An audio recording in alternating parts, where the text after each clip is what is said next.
سمع الله لمن حمده. الله أكبر.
So they can go on the website and they can connect that with this. You need to show this. Okay. People want to convert to Islam. She's a Japanese convert to Islam. So we got together and we have a non-for-profit 501c3. It's called kdcsus.org. That's the website. Okay. And Khatija Dawa and Community Service. We are a non-for-profit. So we have a shelter for Muslim women and children. And then we also have Quran in every languages. It's Russian, Chinese, a guide for new Muslim. And we have a food truck in Newark, New Jersey. We feed the homeless. Nice, wonderful. Yeah. You want them to see this, that you want them to go on the website and see it's real.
resilience is beyond what we can imagine. And that's why I tell you by Allah, after spending 1 month with the people of Gaza, they are a people who will never be defeated bi-idhnillah.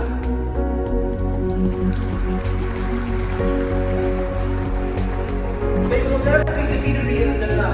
Why? Because they cannot be defeated. Their spirit is unbreakable. They've seen things, they've witnessed things with their own eyes that will give them yaqeen, that will give them iman to a point that they know imma nasr wa imma shahada. Either the victory of Allah will come or we will be die as martyrs. But there's no third choice. They won't leave. They'll be resilient in the face of a brutal army, a genocidal army. Why? Where does the strength come from?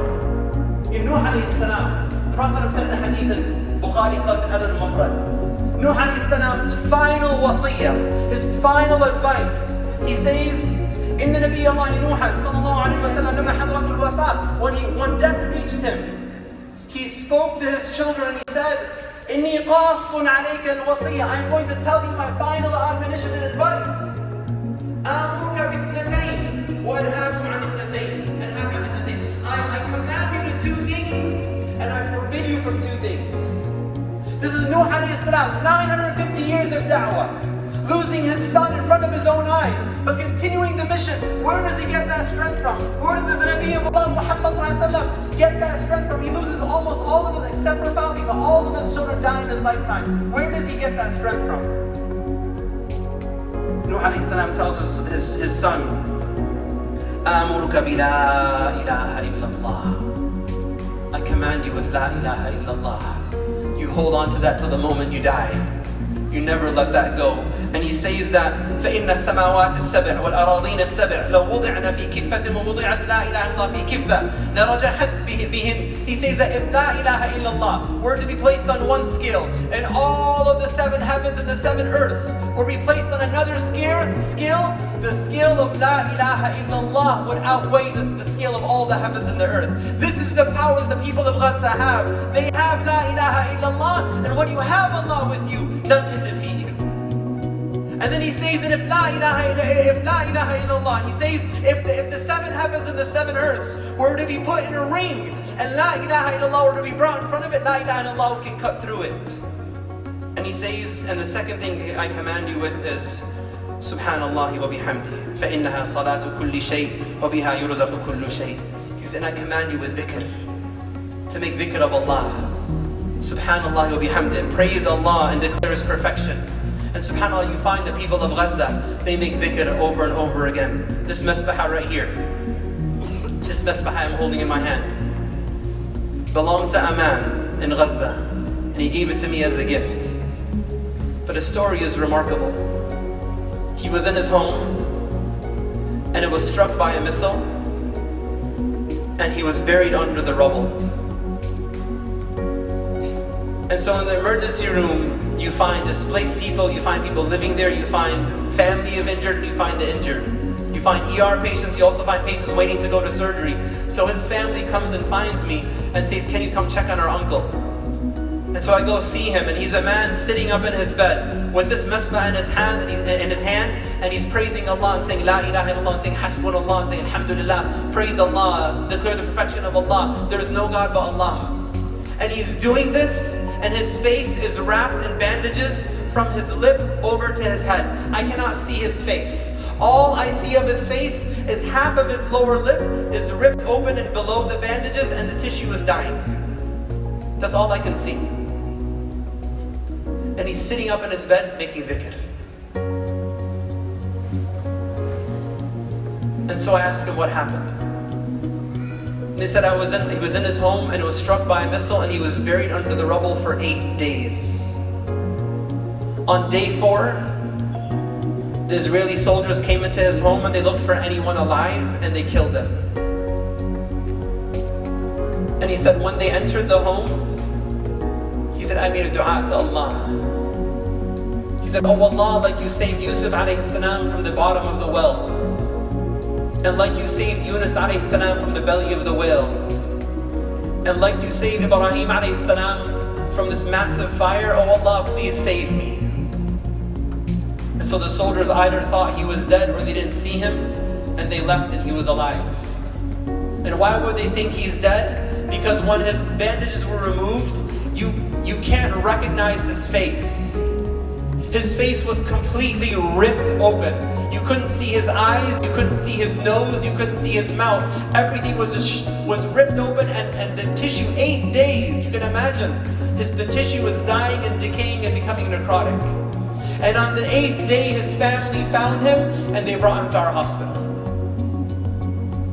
And as he's telling me the story, he keeps interrupting what he's saying with dhikr of Allah.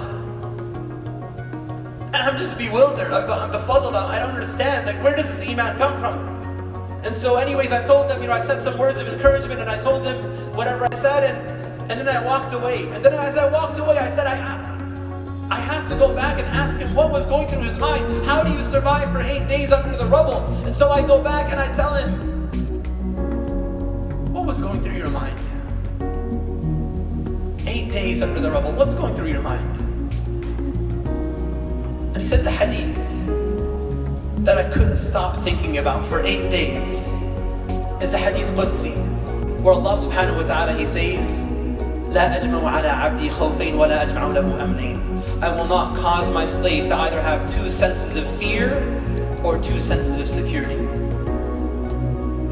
فإن أمنني في الدنيا أخفته يوم القيامة.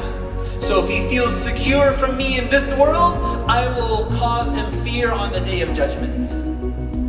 وَإِنْ خَافَنِي فِي الدُّنْيَا أَمَّنْتُهُ يَوْمَ الْقِيَامَةِ. But if he fears me in this world, I will give him security and peace on the day of judgment. La ilaha illallah.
मैं bank नहीं जाती, पैसा वो देते हैं, तुमको सब पता होगा। अरे ये कैसा कंट्रोल दे रखा है किसी बंदे के हाथ में आपने?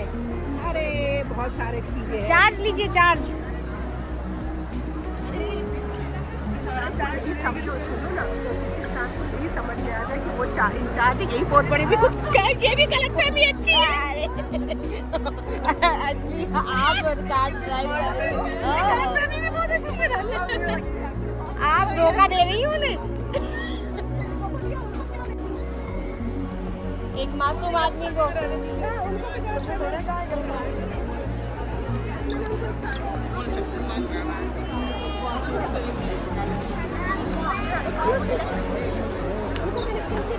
मेरा निकाला आपने पिंक। मैं जो पसंद करा हूँ उनका नहीं मिलता। आपने अभी वाइट वाली ड्रेस वैसे अच्छी पसंद करी थी वो, जो वहाँ पे वाइट। हाँ यार, मैं थोड़ा यूनिक देख के मैं नहीं, वो अच्छी थी, डिसेंट थी। ये देखो, ये मैंने देखो यहाँ पसंद की।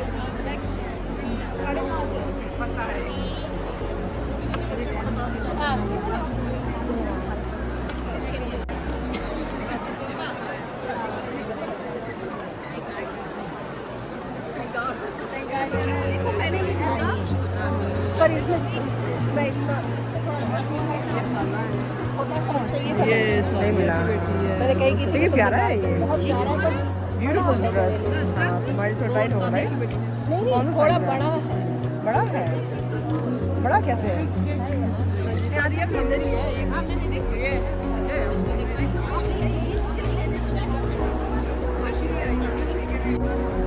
नसरीन ये सूट बहुत अच्छा लग रहा है बहुत अच्छा लग रहा है ये ज़्यादा अच्छा है समर के लिए ज़्यादा अच्छा लग रहा है वो भी अच्छा है देखो that is also beautiful suit but I like एक ही लेना है तो फिर this is one The area upstairs, please do come. The child name is Kareko in a red T-shirt. So from Maryland. So Sister Fatima, if you're looking for your child, we have your child upstairs at the ICNA area, inshallah. Assalamu alaikum. It's very pretty. How much is this one, sister? These are 35. The small paintings are 15. And the stickers are $3.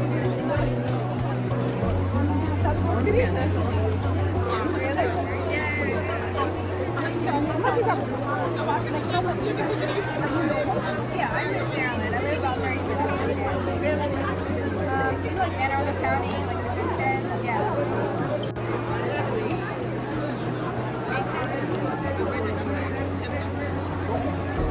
ये रानी अभी दिखाना तुम्हें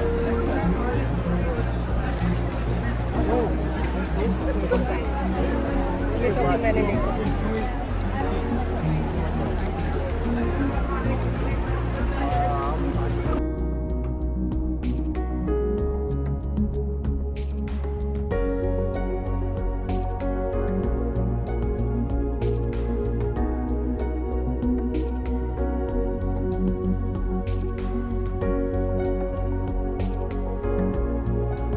price point अपना बना दिया कि this is the price point I am gonna buy साथ problem होगी मुझे पसंद कुछ आ जाए तो मैंने रखी यही हमारी मुझे पता है कि चीजें मिल ही जाएंगी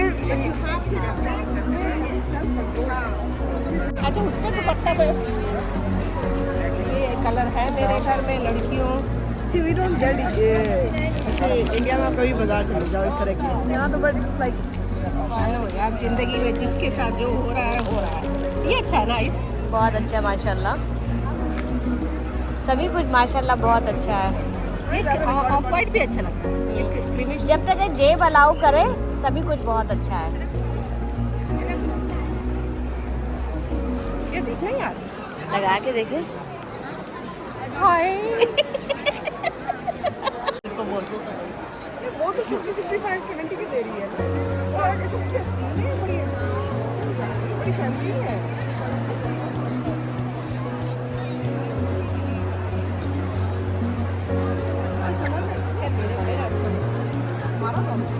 It's not gonna make a difference.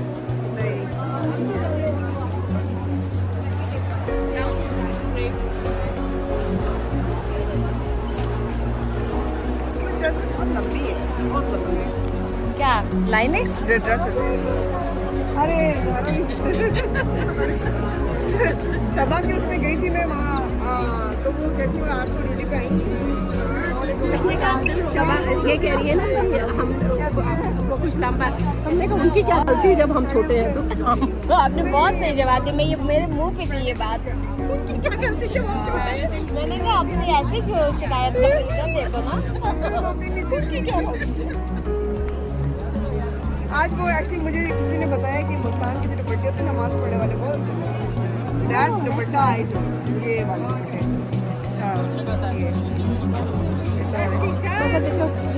पहले एक टाइम का आपसे नहीं लेकिन लपेट लेंगे ना ऐसे बेपर्दगी हो जाएगी आप पता है हमको हमारा वीडियो बना रही हो पूरी दुनिया में नहीं अपनी बेपर्दगी हो जाए हमें नहीं बेपर्दगी ठीक है नहीं नमाज कबूल नहीं होगी तुमने जालीदार दुपट्टा ले लिया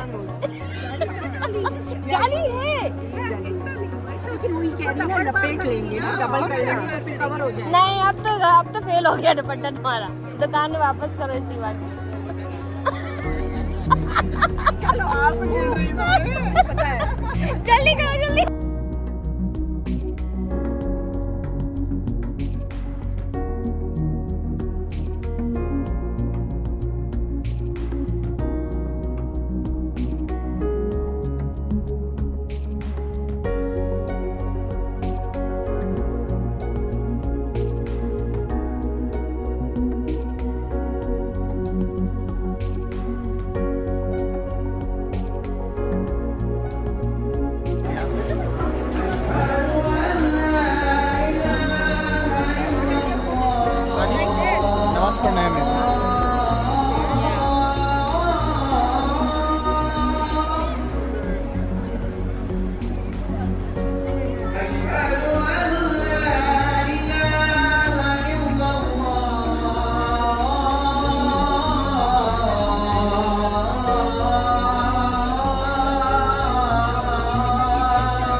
أشهد أن محمد رسول الله. Yeah, of course. Yeah, nice to meet you. Yeah, of course.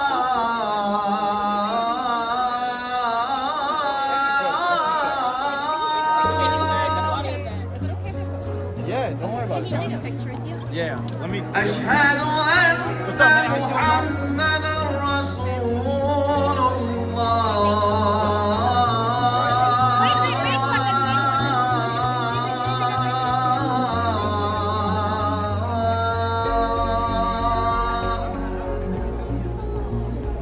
Ready? Yeah, of course. حي على حي على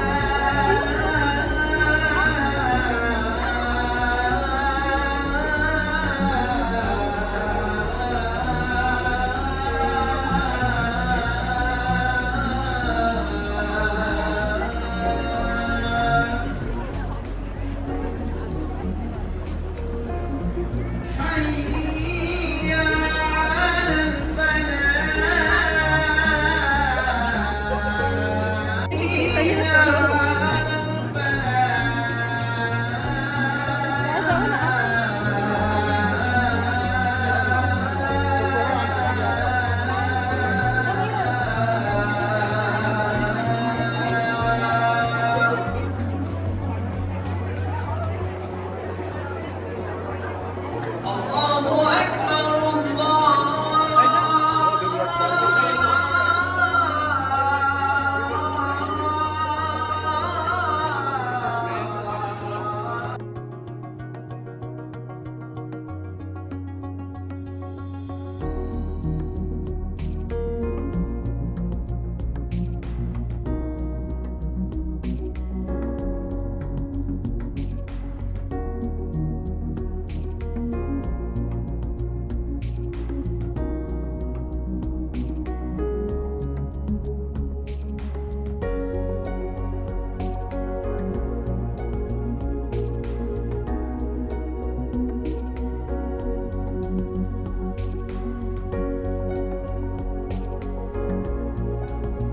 To transform lives.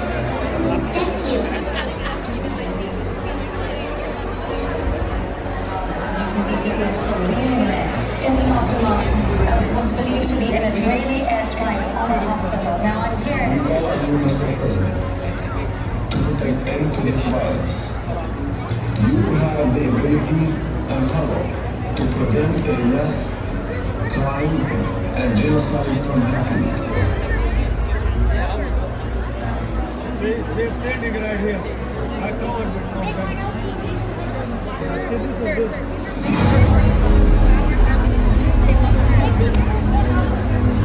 Okay, make me move there.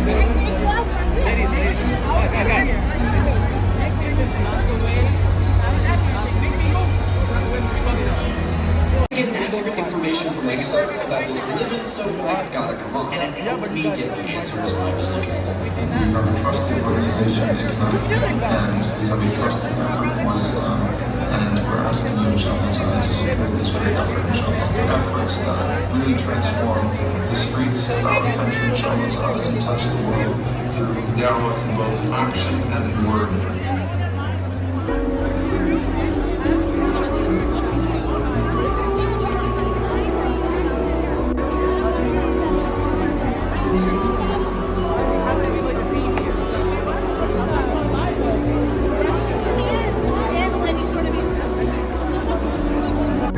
Welcome to ICNA Convention 2024. The title of the convention, the theme, it's called Unshakable Faith, Trusting the Will of Allah Subhanahu wa Ta'ala. Give Nasr and support our brothers and sisters in Palestine.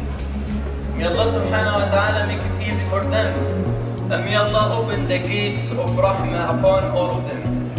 May Allah return us back to the religion and through the Quran and the Sunnah of Prophet Muhammad sallallahu alaihi wasallam.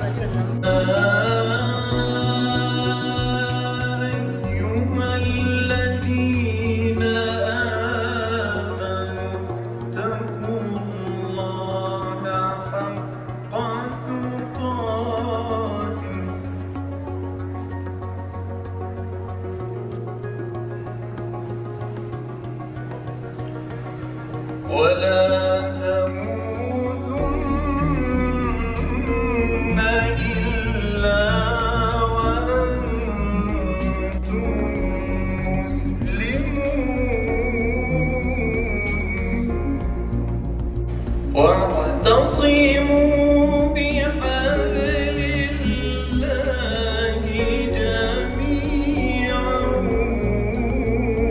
ولا تفرقوا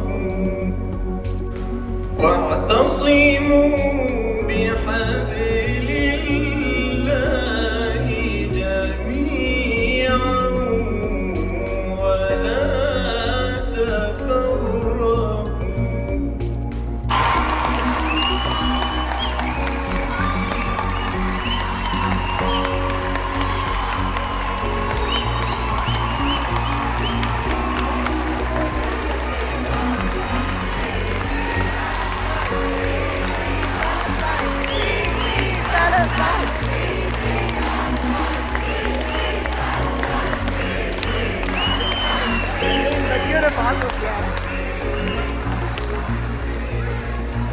So we have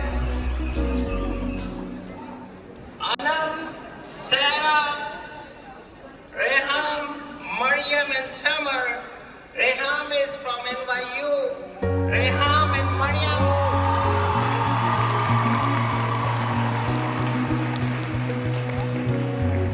Reham and Mariam stood for truth and justice, proving the ayah of Quran, Inna allazina qalu rabbuna Allahu thumma istaqamu. And there is another person who also sacrificed, was here yesterday, sacrificed 6 million of his Instagram followers, but gained 2 billion of Muslim family members. Sean King.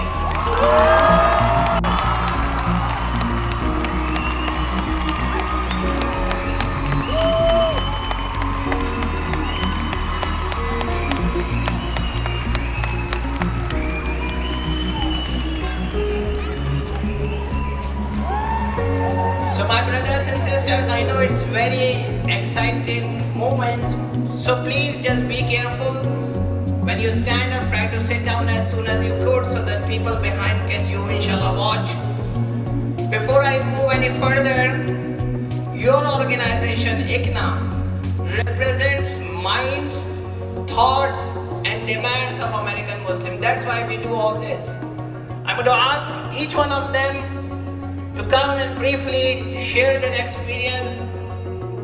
Anam, she is going to talk to you. Assalamu alaikum. My name is Anam and I'm a proud Pakistani teen from Central Jersey, NY and Piscataway. And I'm here today with other proud students from the People's University for Palestine. We're here today to tell you a little bit about the student movement that's taken over campuses nationwide, all from cultural clubs to even competitive teams. They're protesting, getting suspended and arrested, surviving chemical attacks, disrupting career fairs, hosting encampments, taking over buildings, and even hosting alternative graduation ceremonies. Students have continuously shown the university that we will not be complicit in their actions that directly benefit Israeli apartheid. At the same time, we have doubled down on our faith, hosting dua circles after protests, centering Palestine in our khutbahs, selling, and often host our own small weekly Shabbat dinners. Because of this isolation, one of my favorite moments of this semester was a joint iftar and Shabbat during Ramadan, hosted by JVP and MSA. Because of MSA, it was the first Shabbat we had that semester that was not hosted in a basement. And as we lit our Shabbat candles, welcoming in our 24-hour period of rest and renewal, we felt renewed by this larger community that welcomed us through our shared goal of Palestinian liberation. Education into practice. They were a tool to get administrators to the table. All of them were successful because none of them operated in isolation. When Columbia put up its encampment, then NYU came, then the New School, Emory, UCLA, and others across the globe. Students were connecting and thinking with one another. Now know that when another camp goes up, it's a win for all of us. When a school gets disclosure, when another school divests, it's a win for every single one of us. You now have to think with foresight. That have been used to dehumanize our people for decades. Many of us have watched our brothers and sisters in Gaza suffer and felt powerless to help. We see the hijabi mothers cradling their children and the destroyed masjids, and think of our own countries that may have been ravaged by war, whether it be Palestine, Syria, Afghanistan, Iraq, Sudan, Myanmar, or elsewhere. We know that the only marker of difference between us and them is the privilege of an American passport or visa, but feel like it's easier to turn off the images, keep our heads down, and stay out of trouble. We feel the Islamophobia permeating every aspect of our lives at a level not seen since the early 2000s, with every dirty look and every hostile question, and decide that the system of power is impossible to fight back against. I'm here to tell you that we are not powerless.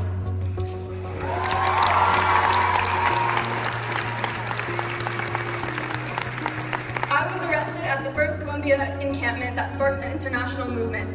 We had absolutely no idea what would happen when we first set up those tents at 4 a.m., but we decided to take that risk because we couldn't bear to just bear witness anymore.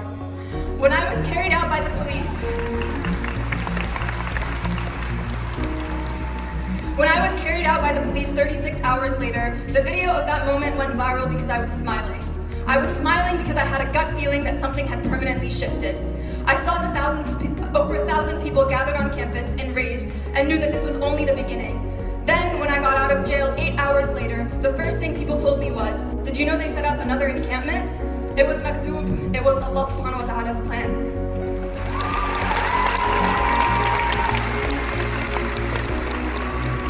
We didn't win our demands at Columbia yet, but we made history. People in Gaza made videos saying that they felt hope again for the first time. And that hope is infectious, spreading right back to us on American college campuses. No matter how much the system tries to dox us, smear us in the news, physically harm us, or threaten us with disciplinary action, they cannot take away our hope or humanity. Free Palestine! Free Palestine! Free Palestine! Free Palestine! Assalamu alaikum, sisters and brothers. Let's keep pushing. We do not support anti-Semitism, but we do support the rights of Palestinians.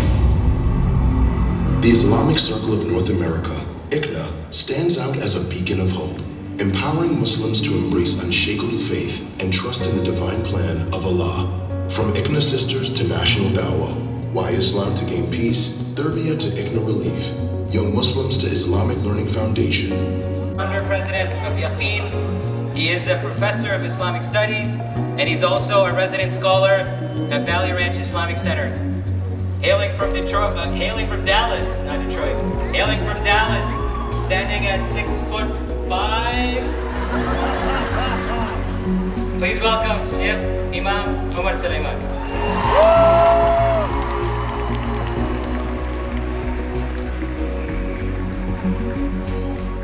Assalamu alaikum wa rahmatullahi wa barakatuh.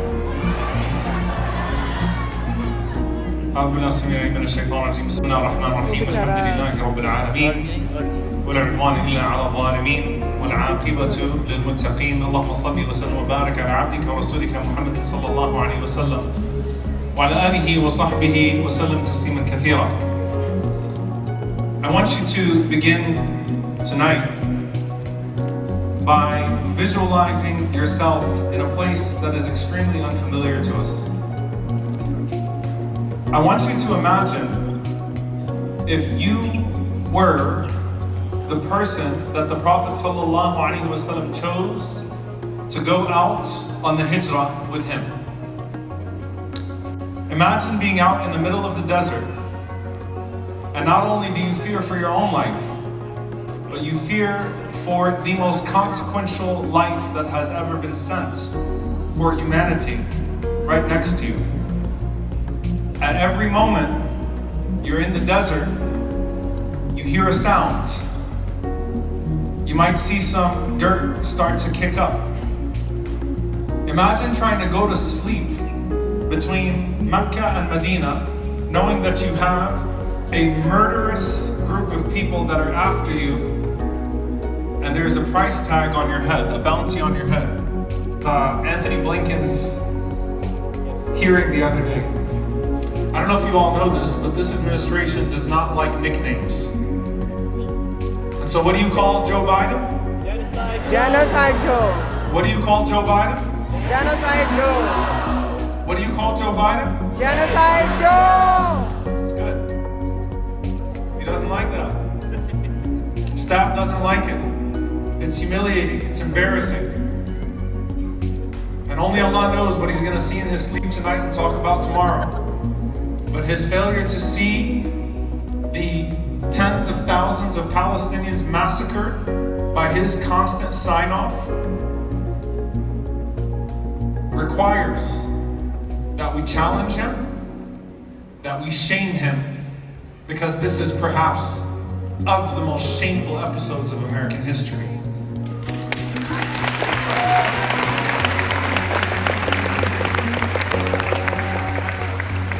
Anthony Blinken doesn't like the nickname Blinken the Butcher.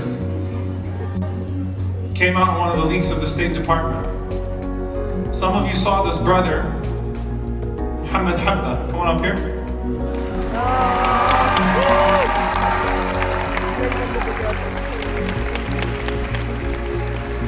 I just had to do this to make sure he doesn't heckle my speech. I saw him backstage and I was like, Alhamdulillah, you're not arrested again. Because it seems like he's always in jail. Muhammad and our brave brothers and sisters from Colombia and those that you have seen have stood in the face of the tyrants here and have said to them what they hate to hear, but in the process delivered a clear message to the rest of the country and to the world that we will not rest until Palestine is freed.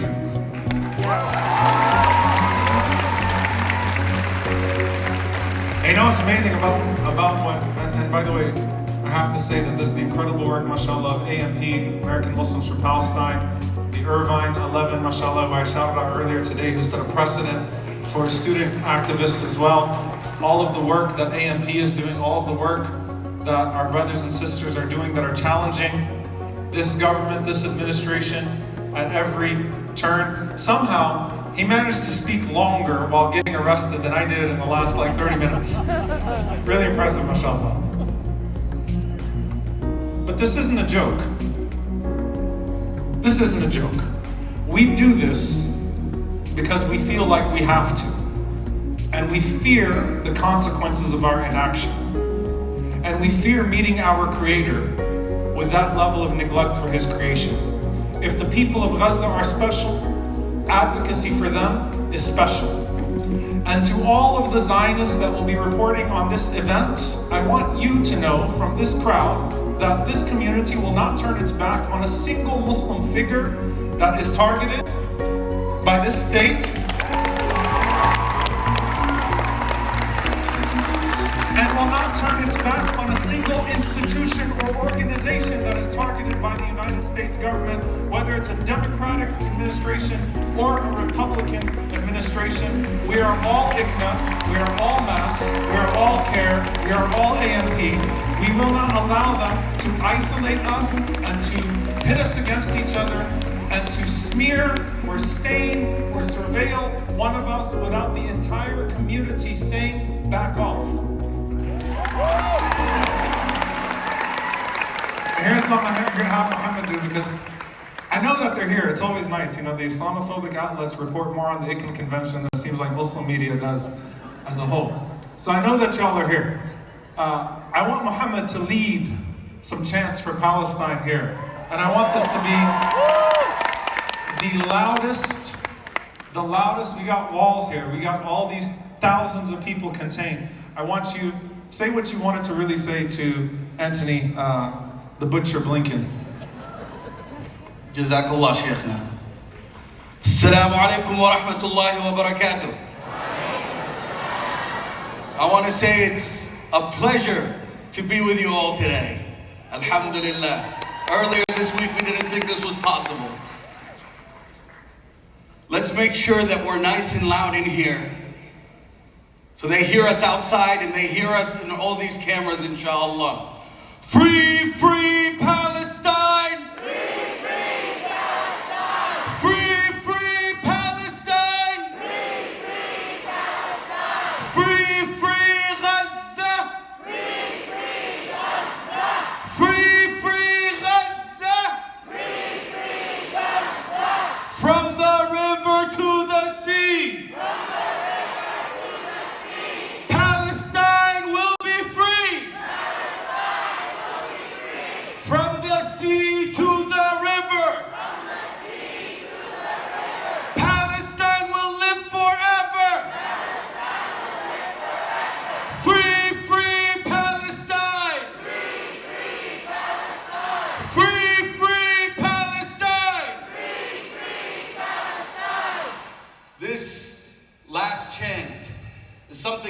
everyone to participate in. Every single one of us. So the people in Gaza, when they see this, they will see that their brothers and sisters in Baltimore, in the United States, have them on their mind and will not forget them. I'm going to start chanting Gaza, Gaza. You guys chant with me. Gaza, Gaza, Gaza, Gaza, Gaza, Gaza, Gaza, Gaza,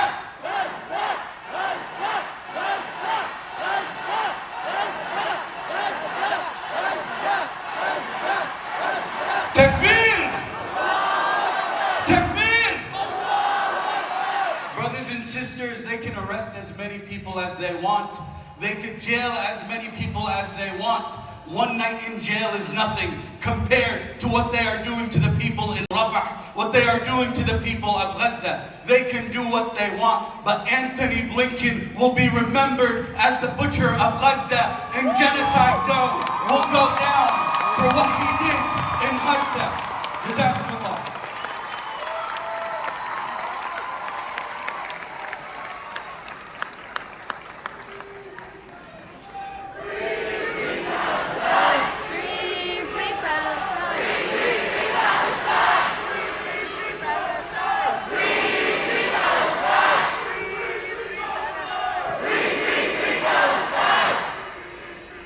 America, also from Dallas.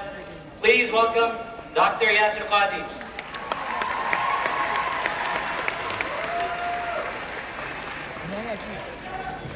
Assalamu alaikum wa rahmatullahi wa barakatuh. Literally, right before coming to your audience, I was in my room. Literally before coming to the stage, I was in my room scrolling over the news. BBC, a Hamas rocket has attacked Tel Aviv, and they had a picture of some broken glass in a house, and they had a picture of a man pointing to the broken glass saying, this is what the rocket did. And then the headline went on, Israel retaliates, 35 dead in Rafah refugee camp.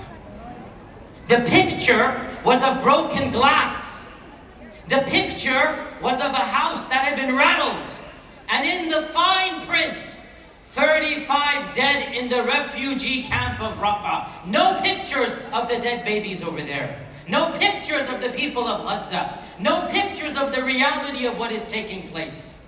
Wallahi, brothers and sisters, wallahi, we are so tired. We are so frustrated. We are so angry. We are so enraged. I am somebody who speaks a lot, as you all know, but I am speechless. Words fail me. I have never in my adult life been so exasperated and frustrated. Wallahi, we're at a loss even to describe how we feel. How can all of this be happening? How can we make sense of this inhumanity, this sheer callousness, the depravity, the evil of what we are seeing over and over and over again?